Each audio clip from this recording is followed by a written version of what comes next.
By the time you've been a doctor for 15 years, you learn that lies have a sound to them. Not a dramatic sound. Nothing you can point to in a courtroom. Just a faint distortion in the way someone tells a story. I hear it every day in exam rooms. A man swears his back pain started yesterday, but his MRI shows years of slow damage. A teenager insists he barely drinks, while his liver enzymes say otherwise. People don't always lie because they're bad. They lie because they're scared, embarrassed, or desperate to keep their world intact. I've learned to be patient with that. I didn't expect the lie that broke me to come from the person I trusted most. At 2 a.m., the credit card statement lay on my desk like a clinical report waiting to be signed. The house was quiet in that deep way old houses get after midnight, when the air feels heavy and the walls creak as if they're remembering other nights. My desk lamp threw a yellow circle over the paper. Everything outside, that circle felt like another life. The charge was impossible to miss. $7,000 at the Grand Harbor Resort and Spa. The number didn't feel real. I stared at it the way you stare at a lab value that can't be right, hoping your eyes are wrong or the machine glitched. But the date was clear. Last weekend. The same weekend Vanessa said she was in Albany for a pharmaceutical conference. Vanessa Harper, my wife, 18 years of marriage, 2 kids who still used our last name like it meant shelter. A woman with a mind sharp enough to run product launches at a biotech company and a smile that once made any room feel warmer. She knew how to plan her calendar down to 5-minute blocks.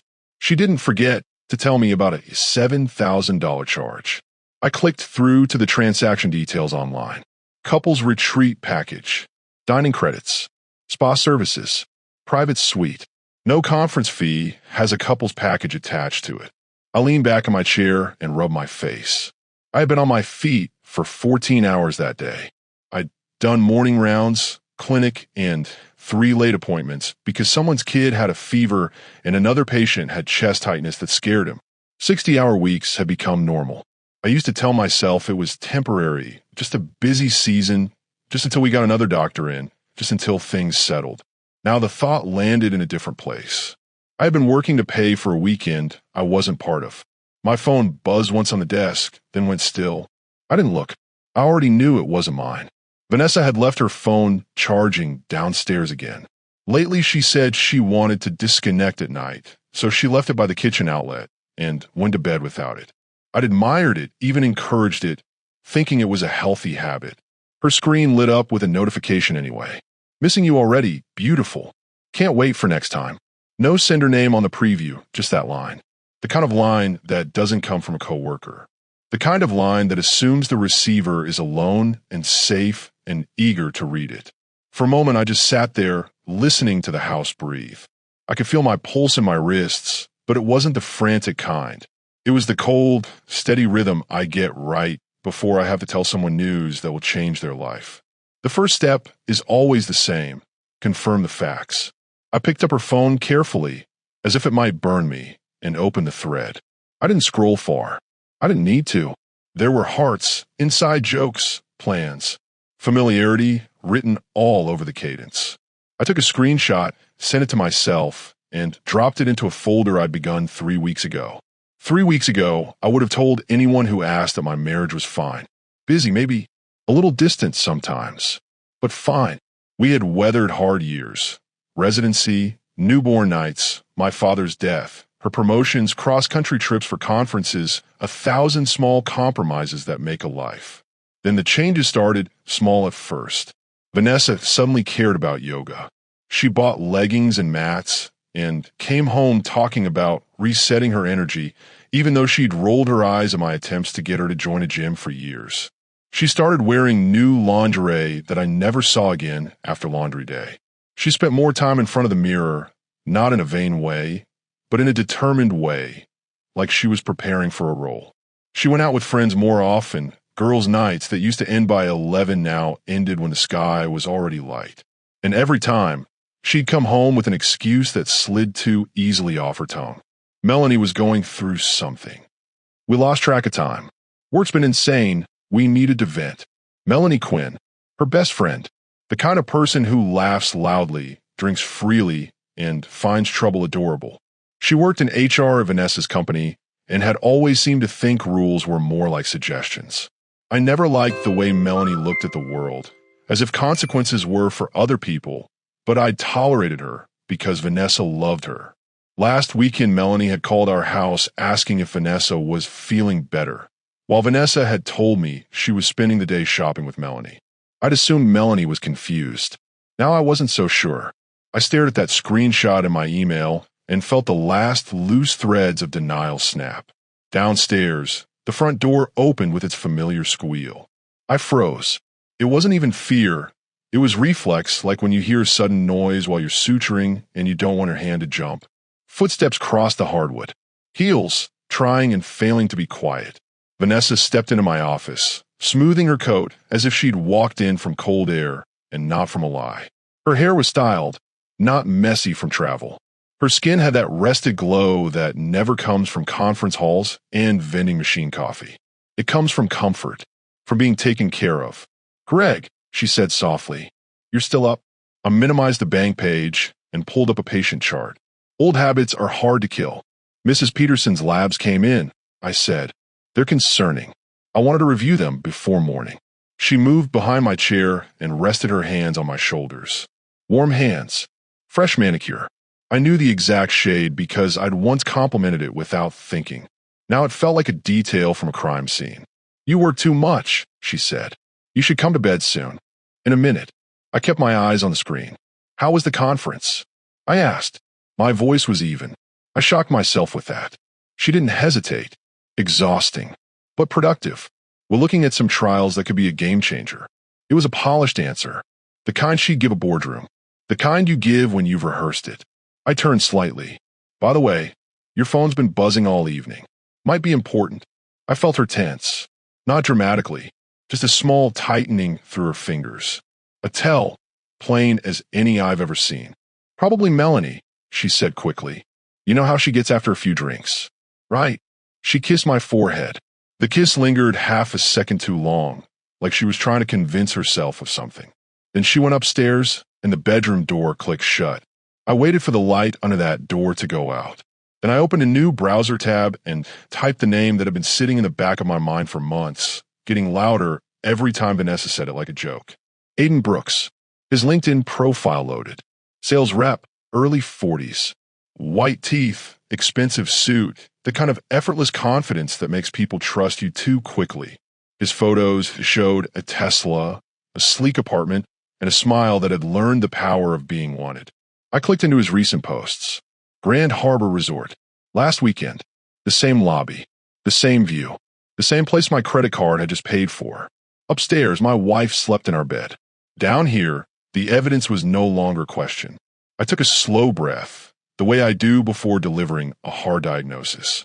Tomorrow I would stop being a man guessing in the dark and start being a man who confirms what's true, no matter how brutal it is. Because uncertainty is dangerous, and I was done living with it. October mornings in New England are usually my favorite. The air is cold enough to wake you up, clean enough to make the world feel honest. That day, the brightness felt cruel, like the house was pretending nothing had shifted overnight. I scrambled eggs because I didn't know what else to do with my hands. The kitchen smelled the same: coffee, butter, faint wood smoke from a neighbor's chimney. The antique clock on the wall ticked steadily, a gift from Vanessa's mother that had marked every ordinary morning of our marriage. Vanessa came in dress for war. Navy suit, heels, hair perfect, the expression she wore when she was about to walk into a meeting and win. She poured coffee into her travel mug and smiled at me like this was another weekday. "You're up early," she said. "Couldn't sleep," I answered. Kept thinking about Mrs. Peterson's labs. She nodded the way people do when they don't want to dig into anything real. "Is she okay?" "We'll see," I said, sliding the plate toward her. I watched her take a sip, waiting for the moment I'd rehearsed all night. "And that bill from Grand Harbor Resort?" I asked. Her mug stopped halfway to her mouth. "What bill?" "The $7,000 charge on our joint card. Last weekend, when you said you were in Albany." The kitchen fell silent. Even the refrigerator hum seemed loud. Vanessa set the mug down carefully, as if she was buying time by slowing her movements. "I can explain. I'm listening." The conference was canceled last minute, she said. Melanie suggested a girls' weekend to decompress. We needed it after the launch stress. I didn't want to worry you with the cost. Melanie called here on Saturday, I said, keeping my voice flat, asking if you were feeling better. A flash of heat rose on her neck. She must have been confused. Or you were confused about which story you told whom. Her mouth tightened. She was slipping now. I stood and carried my plate to the sink because I didn't trust myself to stay seated. By the way, I said, still facing the faucet, your friend Aiden has been calling the office. Something urgent about test results. I felt the air change behind me. I turned. Aiden. Her voice was thin. Aiden Brooks. Your work husband. I'll let the words sit there. He came to my practice 3 weeks ago for STD testing. Greg, stop. The results came back positive, I said. HIV. She pushed her chair back hard enough to scrape the floor. You're being ridiculous. Am I? I gestured toward the counter. Because our card paid for a couple's retreat, and this man's medical file says he's infected. Her phone buzzed on the counter, perfectly timed, like the world had decided to make my point for me. The display lit up with Aiden's name and a heart beside it. I looked at her. Answer it. Greg, please. Answer it, or I will. She snatched the phone and declined the call without looking at me. Her hands were shaking now just slightly. This is insane, she said louder. You're my husband. You're supposed to trust me. Trust is earned, I said, and you've been lying to me for months. You've been with someone who could put all of us at risk. For a second, she just stared, caught between anger and fear. Then her face settled into something colder. I want a divorce, she said. I felt this strange calm that comes after long fever breaks. Good. So do I. Her eyes widened, like she expected me to plead. I didn't. But first, I added, pulling on my jacket, you need to see a doctor today. Full panel. If you've been exposed, and you exposed me, we're not just talking about a marriage ending. She opened her mouth to say something, maybe to fight, maybe to bargain, but no sound came out. I walked out before I could soften. The drive to my practice took me straight past the landmarks of our life. The white church where we married, the school our kids walked into holding our hands, the coffee shop where we used to meet when we still made time on purpose. Everything looked unchanged, which somehow made it worse. Frankie was at the desk when I arrived. She took one look at me and didn't pretend. You look awful, Doc. Feel worse. She handed me message slips. Brooks called again. Says he'll be here when we open. Also, your wife called. Wants an emergency appointment. 3 o'clock, I said. Full STD panel. Frankie's eyes sharpened. Greg, what's happening? My marriage is over, I said quietly. I'm trying to make sure it doesn't take my health and my career with it. Before she could respond, the front bell chimed. Aiden Brooks walked in fast, tense and pale. He wasn't the smooth man in his photos. Up close, he looked like someone holding his life together with sheer will. Dr. Harper, he said, breathless. I need my results. It's urgent. I nodded once, professional by habit. Come in. In my office, he sat on the edge of the chair, knee bouncing. Just tell me, please. I opened his file. Mr. Brooks, your HIV test is positive. All the color left his face at once. He stared at me like I'd spoken a sentence he couldn't translate. That can't be right, he whispered. It is, I said.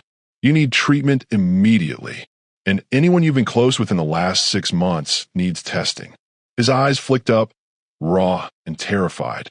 Your wife, she knows about us, doesn't she? She knows now, I said. He swallowed hard. The room felt smaller. And now, I added, keeping my voice steady, we're going to deal with the consequences. All of them. He didn't answer. He just sat there, shaking, finally realizing the story he thought he controlled had already moved past him. By the time I got home, the day had already turned gray. The house looked normal from the street, porch light on, pumpkins by the steps, windows glowing the way they always had. It still played the part of safe place. I almost hated it for that. Inside, it was too quiet. Vanessa wasn't there. After I left that morning, she'd texted once, we need to talk. I didn't reply. If I'd learned anything in the last 24 hours, it was that words could be used as weapons. I wasn't going to hand her more ammunition. Ethan was waiting in the kitchen, leaning against the counter like he'd been doing it for hours. 17, tall, trying to look steady and failing. Dad, he said, searching my face. What's going on? Mom's been crying all day. Sit down, I said. He pulled out a chair. I took the one across from him. This table had held birthday cakes, homework, awkward teenage talks, the quiet comfort of a family that thought it was solid. Now it felt like a courtroom. Your mother and I are getting divorced, I said. He blinked. The sentence didn't settle right away. Then his voice came out thin. Because you're fighting? Because she's been seeing someone else. The shock on his face wasn't loud. It was worse than loud. It was a slow collapse. Mom, he whispered. She did that. Yes. With who? Someone from her work. He stared at the wood grain like it might tell him what to do with that information. Then he looked up. Are you okay? No, I said, but I will be. He swallowed hard. His jaw tightened the way mine does when I'm trying not to show pain in front of a patient. Is she moving out? We haven't decided the details, I said. But probably. A pause. Can I stay with you? He asked. That question hit me harder than any insult Vanessa could have thrown at me. My son choosing sides in a disaster he didn't start. Ethan, you don't have to pick a side. Yes, I do, he said quietly. And I pick you. I nodded once. I didn't trust my voice. He went upstairs not long after, and I ended up in my home office with my folder open on the desk, staring at evidence I'd never wanted to collect. Bank statements, screenshots, dates. It felt unreal that a life could be reduced to a paper trail. I should have been sleeping. Instead, I kept thinking about next steps. The investigator, the lawyer, the way Vanessa's face had changed when I said Aiden's diagnosis out loud. There was fear there, yes, but also something colder, like she was already running scenarios. My phone rang around 9. Sophie. Hey kiddo, I said. Dad. Her voice was tight. Mom called me. She said you two are having problems, but wouldn't say what kind. Sophie was 20, studying pre-law, built to spot the truth even when adults try to wrap it in gentler words. We are having problems, I said. Serious ones. A beat. Are you getting divorced? I think so. Oh, Dad, she didn't cry, not yet. She just sounded like someone trying to hold a room together with her hands. What happened? Your mother made choices I can't live with, I said. That's all I can say right now. Is there someone else? Yes. Another pause, longer this time. I'm coming home this weekend, she said. Don't make any big decisions before I get there. Sophie, this isn't something you can fix. Maybe not, she answered. But I can be there for you. For Ethan. For both of you. We hung up, and I called Ethan's school to tell him to come home straight after study hall. He said okay, voice cautious. The day after that blurred into work, patients, charts, routine problems that belonged to other people's lives. I envied every one of them. Their worlds were still intact. Sophie arrived that evening, car packed with laundry and textbooks. She hugged me hard in the driveway, then looked around the house like she was trying to memorize it before it changed.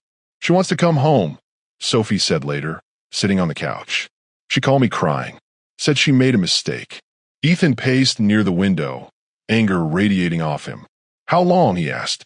At least 6 months, I said. Maybe longer. Do we know him? Sophie asked. Aiden Brooks. Ethan's expression hardened. That guy? I met him at her company picnic last summer. He was not someone I liked. We sat together in the living room, a small triangle of people trying to figure out what family meant now. I asked him a question I already knew the answer to. If someone lies for months, takes your money, risks your health, then says they're sorry, what do you do? Walk away, Ethan said instantly. Sophie looked torn. It's not that simple. It was a choice, I said, not an accident. My phone buzzed on the arm of the couch. Unknown number. Dr. Harper, this is Aiden Brooks. We need to talk. It's important. I stared at it, thinking at first it had to be a mistake. Then another message arrived. It's about Vanessa. She's planning something you need to know. Ethan read over my shoulder. Meet him? No, I said automatically. The idea made my skin crawl. You don't have to trust him, Sophie said. But if Mom's planning something, you should know what. I looked at them, my daughter steady, my son furious, and realized they were right. Whatever Vanessa was about to do, I couldn't afford to be surprised again. I typed one line. Tomorrow, 2 p.m., my office. The reply came instantly. Thank you. That night, I lay awake, listening to the wind scrape branches against the house.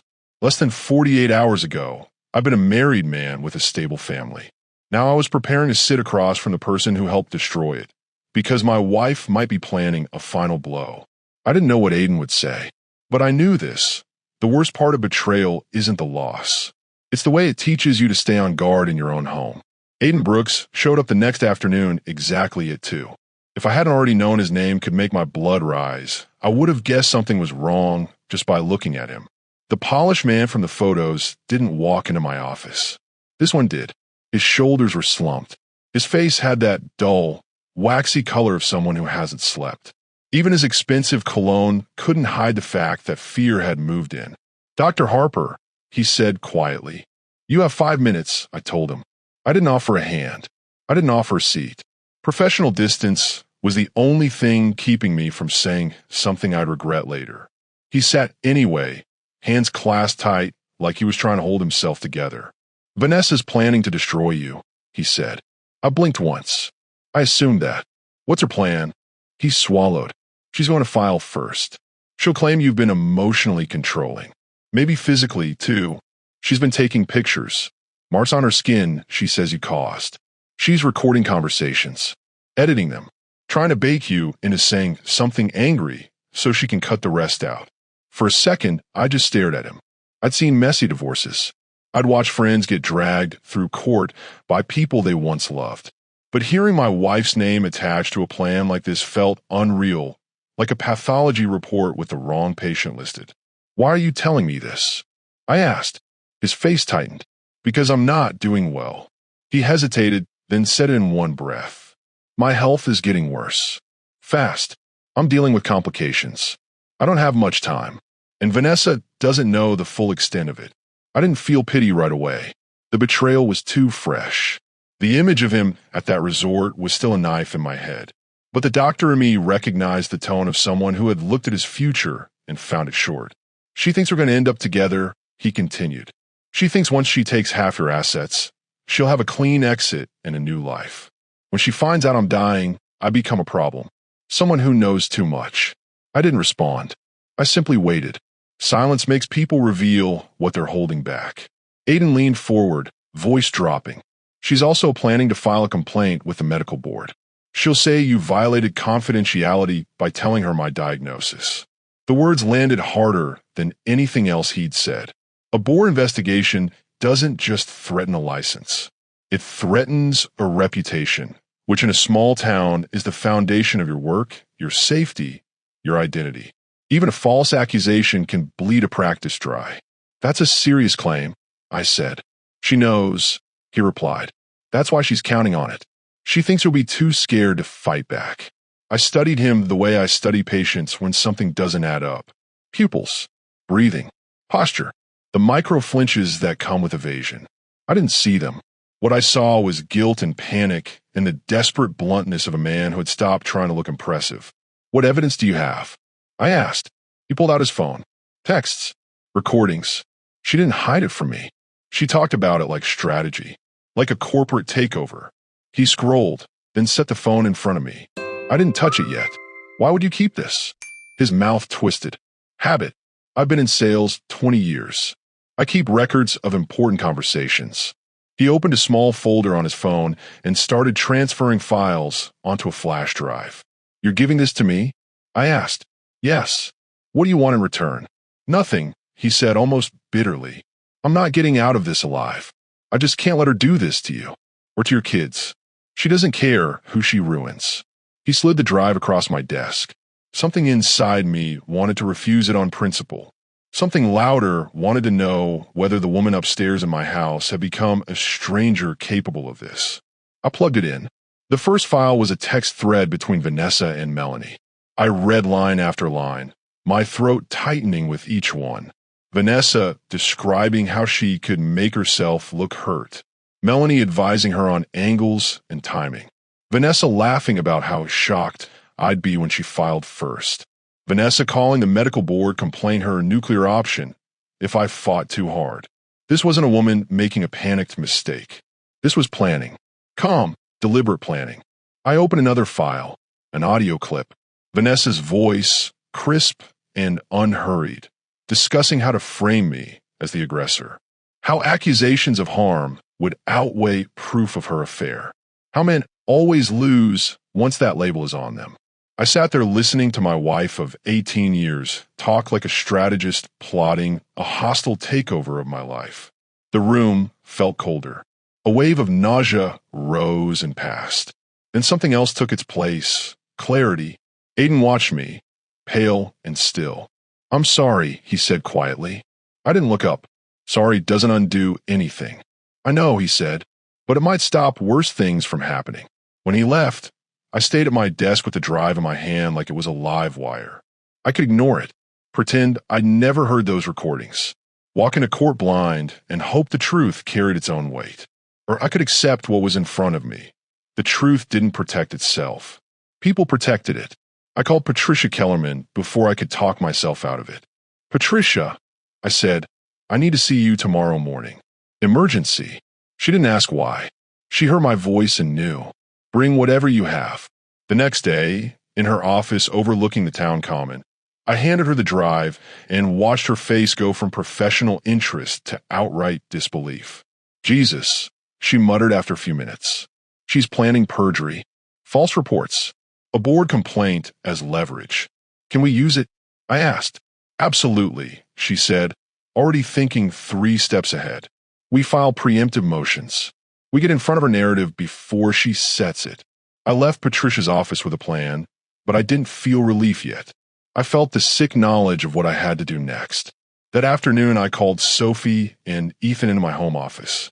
"I need to show you something," I said. "It's going to be hard to read." They sat on the couch while I handed them printed excerpts. Only the worst parts, the clearest parts. Sophie read first, lips moving slightly. Ethan leaned over her shoulder. I watched their faces change in real time. Shock, confusion, then anger so sharp it looked like pain. "She was going to say you hit her," Sophie whispered. "According to those messages, yes."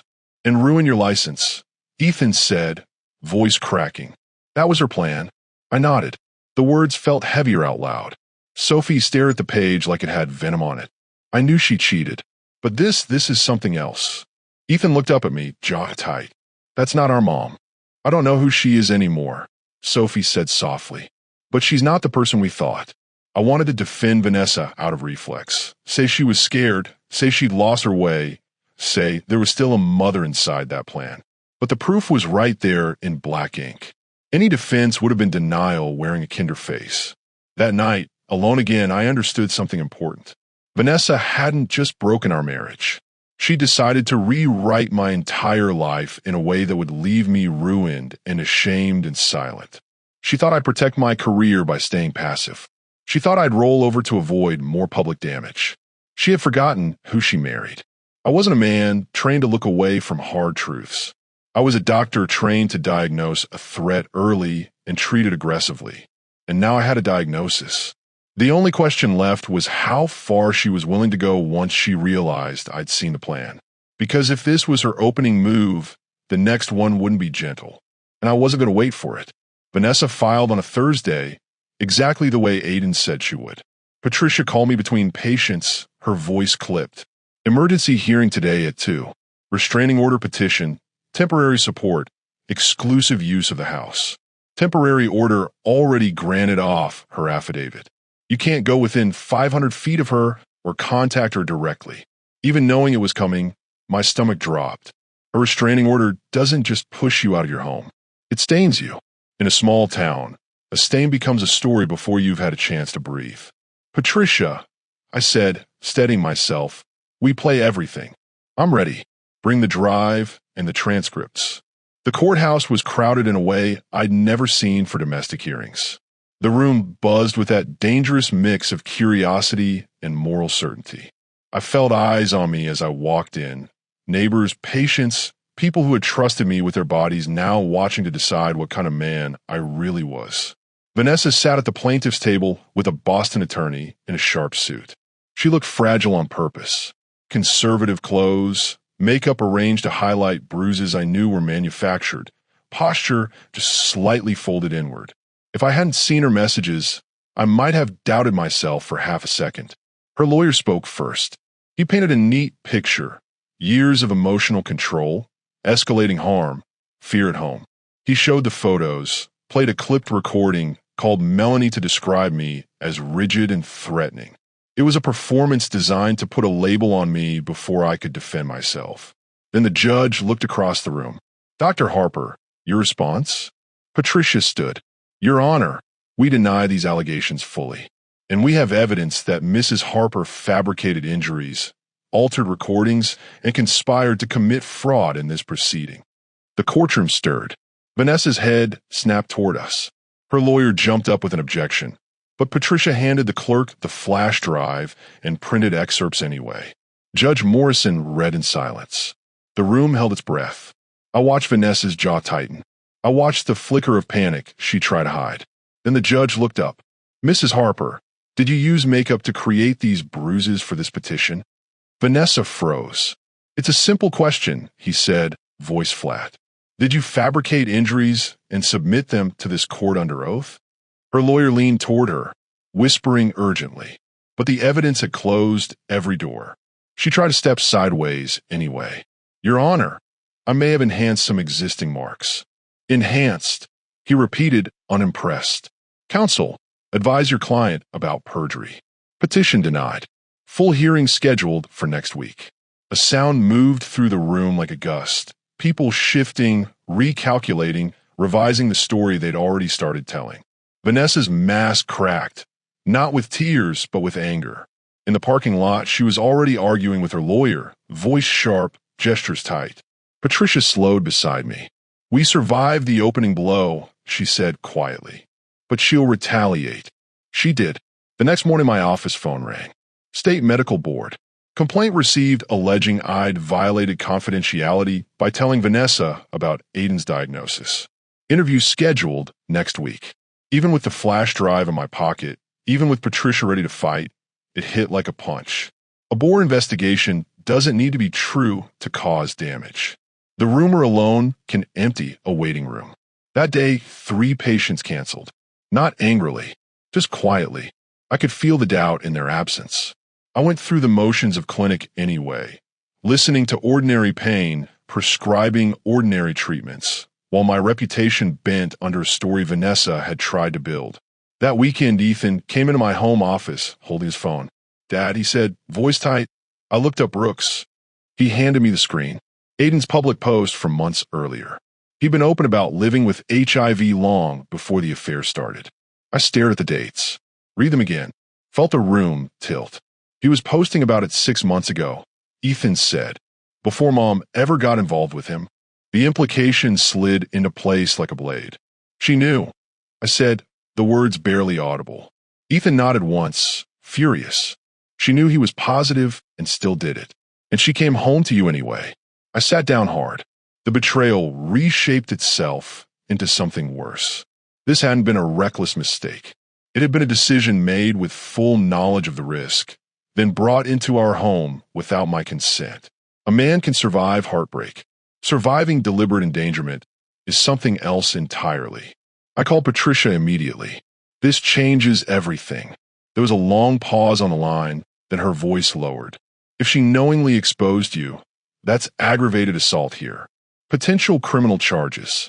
I want her arrested, I said. Greg, she warned. Once it's criminal, it's public. Your kids will see their mother taken in. There's no undoing that. I looked at Sophie and Ethan.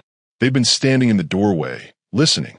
I expected hesitation, grief, some last pull of loyalty. Sophie shook her head slowly. Do it. Ethan's jaw clenched. She chose this, not us. Monday morning, Patricia and I walked into the district attorney's office with a folder full of evidence. The affair, the fraud conspiracy, the plan to frame me, and now the proof she'd known the risk from the start. By Tuesday afternoon, Vanessa Harper was under arrest. The local paper ran it before dusk. People either acted shocked or acted like they'd always suspected something. That's how towns protect themselves, by rewriting their memory to fit the outcome. I didn't go to watch the arrest. I didn't want that image burned into my head. But I saw the photo later. Vanessa in a gray coat, hair still neat, eyes wide with fury and disbelief, hands cuffed as if the world had betrayed her, not the other way around. While I looked at it, I expected triumph. What I felt was quiet. Not joy, not revenge, just the stillness that comes when a long, brutal fight ends and you realize what it cost to stay standing. That night, I sat on the porch steps with the cold air on my face. Inside, Sophie and Ethan moved around softly, making tea, talking low. They were safe. My practice was still mine. My body, at least so far, was still my own. Somewhere in town, Vanessa was sitting in a cell with the consequences she'd try to hand me. People think winning feels like a clean break, a villain exposed, a hero restored. Life doesn't work like that. Life gives you survival and then asks you to live with the wreckage. I had protected my children. I had protected my career. I had protected my life. And to do it, I'd watched the mother of my kids fall. The old Victorian creaked behind me, settling into the night. The porch light hummed. The clock inside ticked forward indifferent. The war was over. Now I had to figure out what peace meant in the quiet space where love used to live. Thank you for listening to today's stories. If you enjoyed listening, please like and subscribe if you haven't done so already. Also, leave a comment below to share your thoughts on what happened. Take care.